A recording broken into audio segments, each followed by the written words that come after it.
Hoje, 31 de outubro, celebramos o dia em que Martinho Lutero pregou as suas 95 teses contra as indulgências, confrontando os padres e doutores da Igreja Católica e dando início ao movimento que impactou para sempre a Igreja e a fé cristã.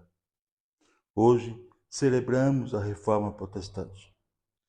E para comemorar, muitos teólogos sérios e competentes vêm trazendo informações e exposições sobre essa temática. E eu quero também contribuir, mas destacando a aplicação de tudo que se pode aprender com esse marco histórico. A Reforma Protestante nada mais é do que um movimento um movimento da igreja, dentro da igreja, para fora, na intenção de provocar dentro da igreja um retorno às Escrituras, um retorno à palavra de Deus.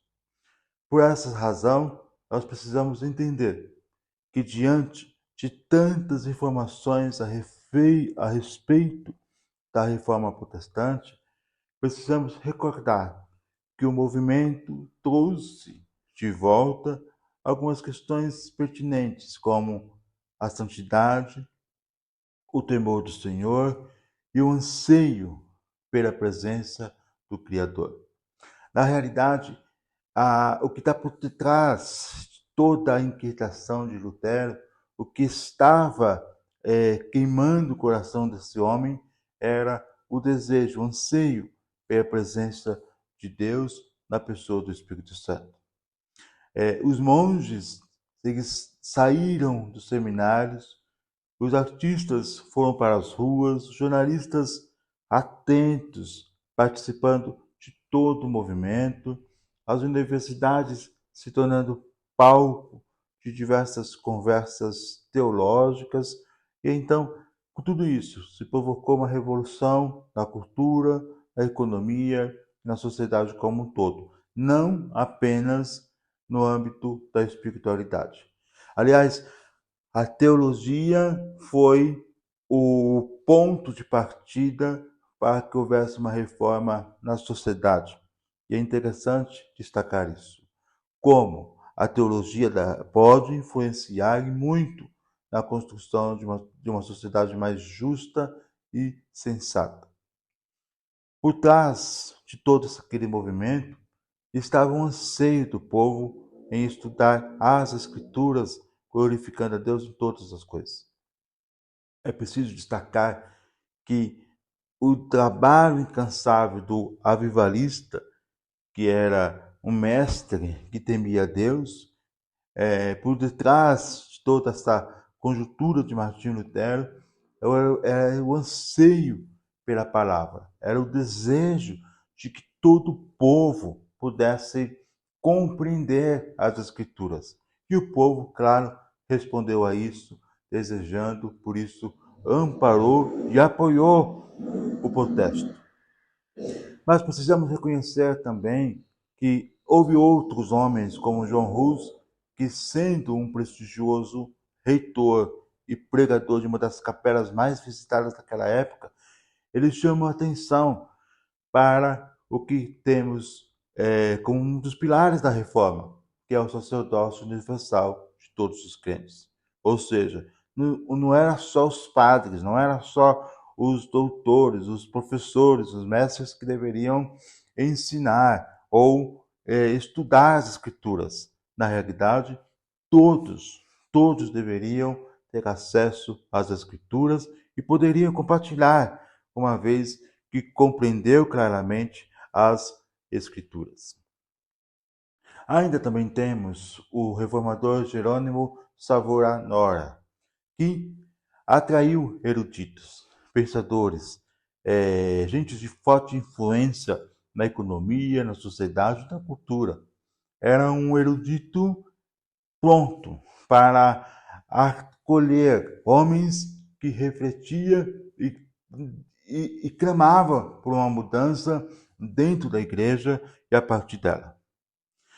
Essa data nos faz notar que homens comuns se levantou, mas homens comuns e homens intelectuais, mas no entanto, seja como for, homens que tinham anseio, homens que tinham desejo de estudar as escrituras, movidos pela oração, movidos pela consagração, movidos pelo temor do Senhor, movidos por uma paixão incrível de adorar e servir o Redentor. Com essa reflexão, eu quero aqui trazer a vocês alguns pontos que nós podemos aprender. Primeiro, precisamos entender que o estudo da palavra de Deus, ela não está restrito exclusivamente aos pastores, aos mestres, aos professores de escola bíblica, ministros de louvores, obreiros, não. O estudo das Escrituras é para todos. Todos. E até mesmo aquelas cartas, por exemplo, você pega a carta de Paulo a Timóteo, a Tito, que são cartas pastorais, não foi escrita para pastores, é escrita para toda a igreja.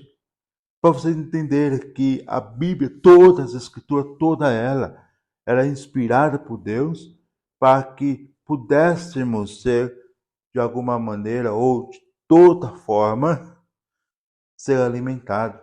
E quando eu uso essa expressão toda forma ou toda maneira, ser alimentado, estamos dizendo com isso que a palavra de Deus ela é suficiente para produzir salvação, produzir restauração, produzir cura emocional, financeira, relacional, física, enfim, a palavra de Deus, ela tem o poder de trazer à tona os céus e reproduzir sobre a terra a glória de Deus. É importante ressaltar que um dos pilares da reforma protestante que eu quero aqui chamar a sua atenção é a reforma não começou com um movimento de fora para dentro. Não. Foi de dentro para fora. Foi algo que se queimou no coração de homens, e não só de um. Não é só de Lutero que pregou as 95 teses na porta da igreja. Não, não foi isso. Mais do que isso. Antes disso, todo esse contexto que vocês viram na aula anterior, todo aquele contexto de que Deus estava levantando homens e mulheres de diversos cantos, não só na Alemanha, mas também na Inglaterra, dentro de Roma, enfim, várias situações foram fundamentais para que pudéssemos ter hoje uma igreja, ter e ser hoje uma igreja de fato evangélica e uma igreja de fato protestante. E uma igreja reformada. É importante destacar que todo esse movimento foi por conta exclusivamente de pessoas que desejavam uma mudança interna, uma mudança de dentro para fora, uma mudança que foi crucial, que foi fundamentada pelo Espírito Santo para que pudéssemos entender que não é apenas estar numa reunião, não era só estar participando de alguns eventos da igreja, não era apenas a questão de você estar engajado como podemos colocar, alguns sacrifícios para que a igreja pudesse se enriquecer ainda mais. Pelo contrário, todas aquelas situações que, que trazia de fato uma revolta interior, onde a igreja, tudo que a igreja podia proporcionar, estava cobrando. Tudo era motivo para precisar pagar para que então pudesse participar do reino de Deus.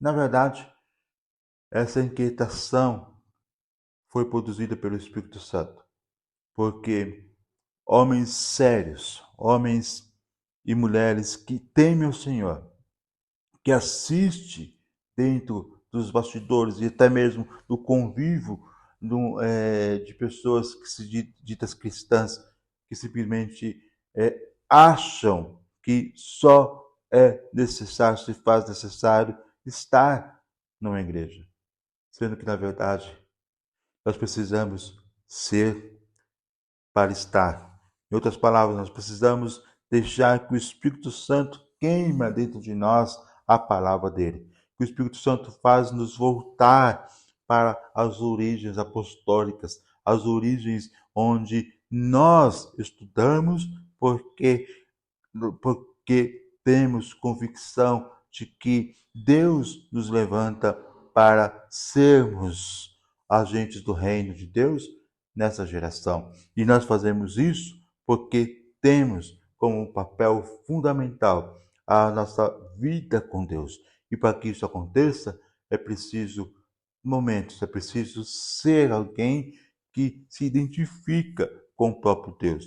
Isso se dá por meio da oração, isso se dá por meio da consagração, isso se dá por meio da adoração genuína, de uma adoração pura, real, verdadeira, de uma adoração que provoca no mundo espiritual um anseio, uma luta entre as trevas e entre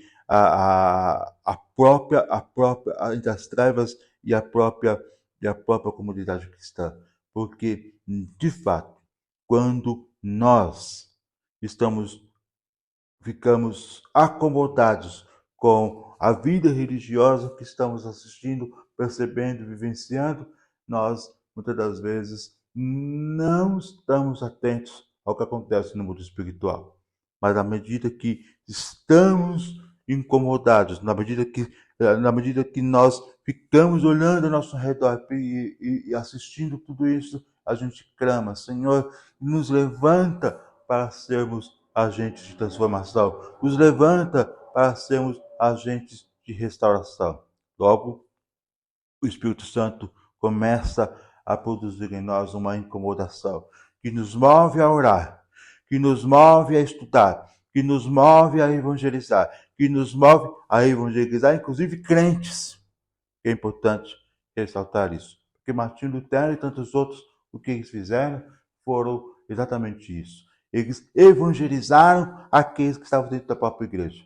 É preciso repensar sobre essa questão, porque muitos no seio da igreja, muitos no meio da igreja, não sabem sequer, não têm nem ideia do que vem a ser o Evangelho. E porque o Evangelho é poder de Deus para mudar de dentro para fora.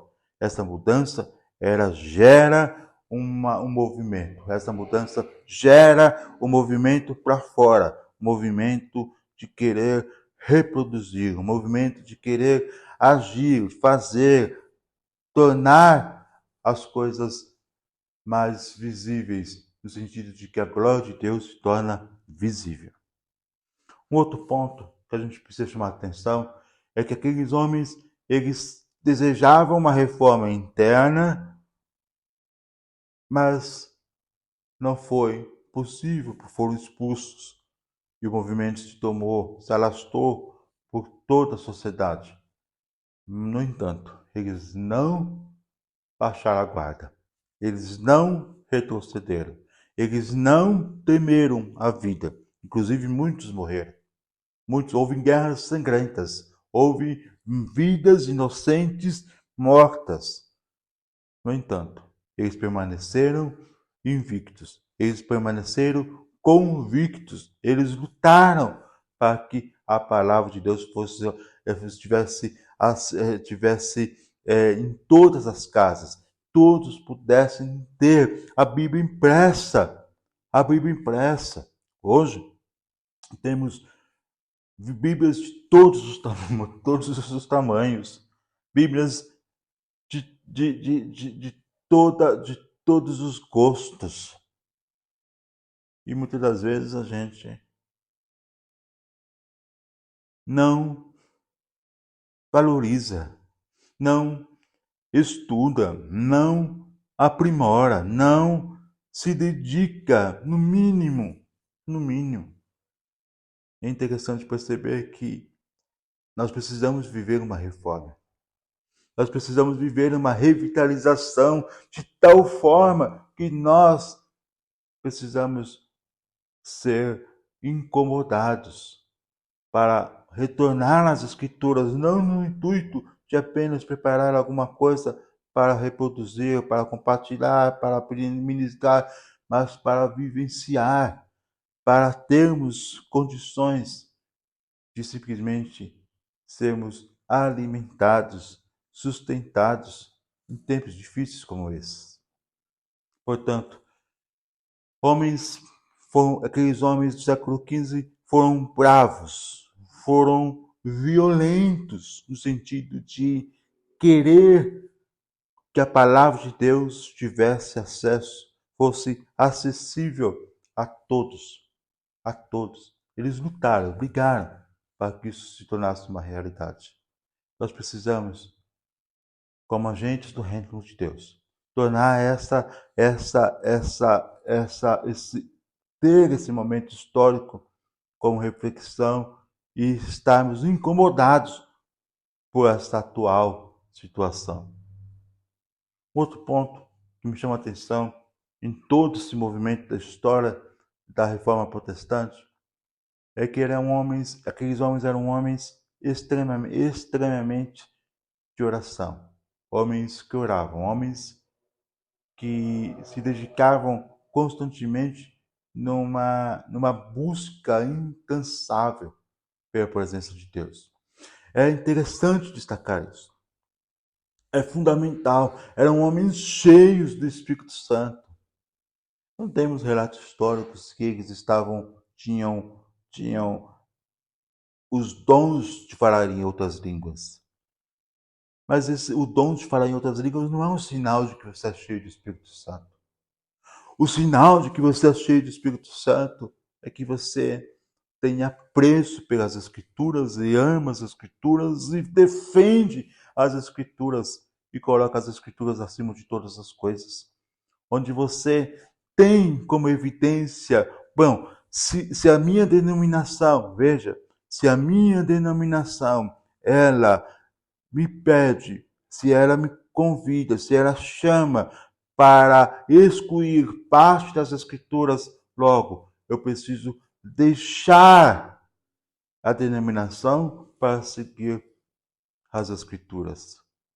O que eu estou dizendo aqui é preciso valorizar, colocar no patamar correto as Escrituras. Num culto onde a ênfase seja o espetáculo, as luzes, as cores, as músicas. E as Escrituras, elas têm pouco tempo, elas têm pouco momento, então tem alguma coisa errada. Eu preciso valorizar a Escritura. Homens cheios do Espírito Santo clamavam para que a palavra de Deus fosse acessível. E é interessante perceber. Veja, naquela época, somente o clero, somente os que tinham condições financeiras é que tinham acesso às Escrituras. Então, uma das melhores formas de pregar o Evangelho, de ensinar, era com a própria vida. Por isso que é importante valorizar esse momento histórico. Um dia pela qual a gente traz à memória que houve lutas, homens que morreram porque a Bíblia foi traduzida para o linguajar do povo. A Bíblia, que na época era lida no latim, as pessoas, os padres liam no latim, a fim de que ninguém pudesse entender. E as pessoas só balançando a cabeça, concordando. E aquilo que o padre falava era voz de Deus. Aqueles monges, aqueles professores de seminário, aqueles teólogos incomodados, cheios do Espírito Santo, com fervor do Espírito Santo, traduziram as Escrituras, colocaram com a ajuda da imprensa, com a ajuda das gráficas da época, com a ajuda de muitos outros banqueiros, gente de posses, gente de ricas, gente que se uniram, da sociedade no geral, e eles se uniram para que a palavra de Deus fosse impressa, para que a palavra de Deus fosse compartilhada, distribuída. Hoje, algumas nações, como na África, existem pessoas que choram quando recebem a Bíblia pela primeira vez. Dormem com a Bíblia, porque é um presente valioso, é ouro. Enquanto nós, que o Espírito Santo nos incomoda numa data como essa, num tempo como esse, a entender que precisamos viver uma reforma. E essa reforma começa aqui dentro. Essa reforma começa quando a gente deseja o estudo das Escrituras, o estudo da palavra de Deus, o estudo minucioso da palavra de Deus. Porque é a palavra de Deus que cura, é a palavra de Deus que transforma, é a palavra de Deus que traz a regeneração, é a palavra de Deus que faz com que um homem morto, defunto, cheirando mal, passe a ter vida, porque ouve a palavra de Deus, a fé vem pelo ouvir a palavra de Deus. Então, é preciso destacar as Escrituras e enfatizar somente a palavra de Deus. Nada pode substituir a palavra de Deus. Que amemos a palavra de Deus. Ela está acima da minha família, ela está acima da minha vida, ela está acima dos meus negócios. A palavra de Deus está acima de todas as coisas. Ela é o meu guia, ela é a minha orientação. Nela e por meio dela nós cremos e adoramos a Jesus Cristo e nos rendemos a Jesus Cristo, porque Jesus é a palavra de Deus encarnada, vivenciada, experimentada, aplicada. Por essa razão precisamos retornar às Escrituras em tempos como esse. Eu convido você a pensar nisso. Eu convido você a refletir. Nada pode substituir a palavra de Deus. A reforma aconteceu no século XV. De tempos em tempos, a igreja experimenta essas reformas, pequenas reformas. Homens de Deus se levantaram de tempos e tempos, convidando o povo para a palavra de Deus. Que você seja esse avivalista. Um avivalista, um homem ou uma mulher que tem a chama pelas Escrituras, que ama as Escrituras, que tem prazer pelo estudo da palavra de Deus. Que você, amando, você venha contagiar outros a ter esse mesmo sentimento, esse mesmo pensamento. Porque pela palavra de Deus vencemos o pecado. Pela palavra de Deus podemos superar. Pela palavra de Deus podemos construir uma nação, um país para Jesus Cristo. Que Deus nos proporciona nesse tempo um autoconhecimento e uma autorreflexão de modo que possamos perceber que a reforma começa dentro de nós. Eu finalizo concluindo que nada,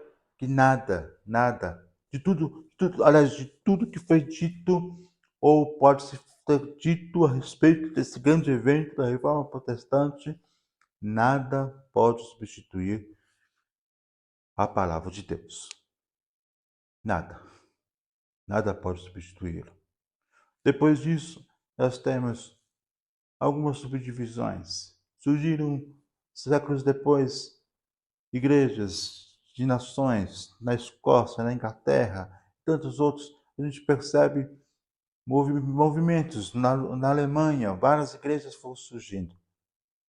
E depois de tudo isso, os grandes avivamentos que surgiram no século XIX.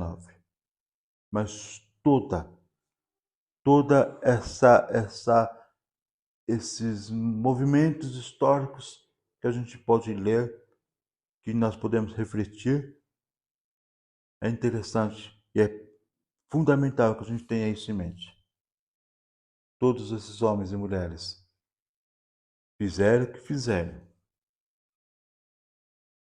porque estavam movidos por uma compaixão que era movida pelo Espírito Santo, e essa compaixão levava a orar e levavam a estudar seriamente as Escrituras.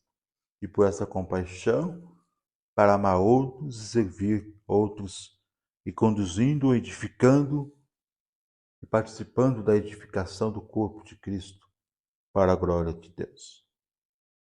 Que Deus nos abençoe e nos guarde poderosamente.